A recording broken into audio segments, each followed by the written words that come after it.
Okay, progress report. So, what I've succeeded in doing so far is I've done some new wiring on this truck. Now, you can see carefully. One, I extended this wiper to all three axles by soldering on a little piece of copper. Now that copper sheet that I got at Hobby Lobby, but they also have it at Joann's and Michael's. Here's just a piece. Okay, I used this scissors to cut it. A sturdy sewing scissors will cut that copper. And then I soldered it on. Also, since I lost the previous drive shafts I made 2 new ones. Using my usual method of soldering. This is regular 14 gauge household wiring. This is a piece of ground wire. So when I strip off wires for household wiring stuff, I go ahead, I keep the extra wires, and the ground wire is perfect for doing this.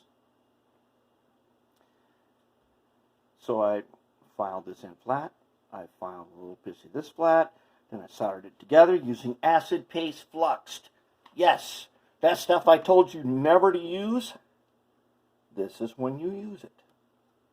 Okay, and then, when I was done, I cleaned it off with acetone. So it's good to go. Okay, so I got my new drive shafts ready. I went ahead and I drilled some holes in, this is the underframe on this thing.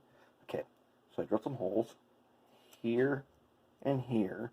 I matched them up to the trucks first. That's why they're offset on both sides. Okay, so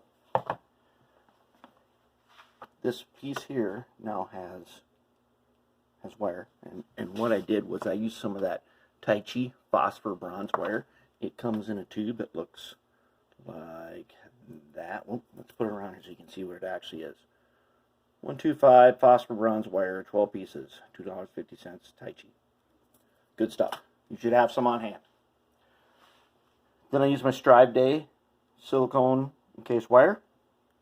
Okay, and to get, so if you can see, I made a bend here, here, here, here. Stretch it across. I'm not really going to trim it. It's not getting in the way, so I'm going to leave it alone. This big mass here is what you see, these white piles here, is baking soda. And I attached it with a glob of super glue and a bunch of baking soda. And it was really tricky. I actually had to go find somebody to help me do this. I have a third hand. I need 3 hands to do this. Okay, but it's on there. And on the inside, if you remember right here, is that, or maybe I didn't have this on here when I showed you. Okay, so what I did was I took a piece of this stuff right here, which I got off of I don't know, I bought something at the store. It came in a plastic bubble wrap. It had a big piece of this like acetate or something on it. And I traced the outline of the inner truck with a scribing pencil, which I'm holding right here. If you don't have a scribing pencil, go get one. You need one. Should be a tool on your high priority list. It's super cheap, and I use it for tons of stuff. Okay, so I traced it, cut it, I just super glued it in place. Now, the old problem I had with wheels, for whatever reason, they shouldn't, but they did. They short out on the truck body. That takes care of that. Okay, so I've got one truck done and ready. Hopefully this works. And now I got a mess everywhere with all of this baking soda piled up. That was definitely not the amount that I wanted to have on the desk. However, that's the amount that came out of the box. That's how it goes. Next, we got another truck to do. Then, we can put her back in. Let me try this thing again.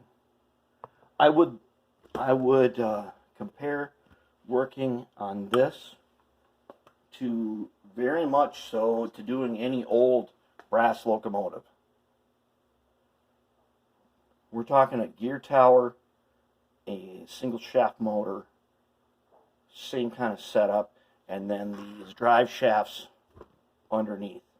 That's kind of a classic brass, old school brass thing. So that's where we are right now. We got one truck ready. We're going to get on to the other truck. Then we're going to reassemble it. Now that we've got all the parts, assembly super easy. And we'll see where we go from there.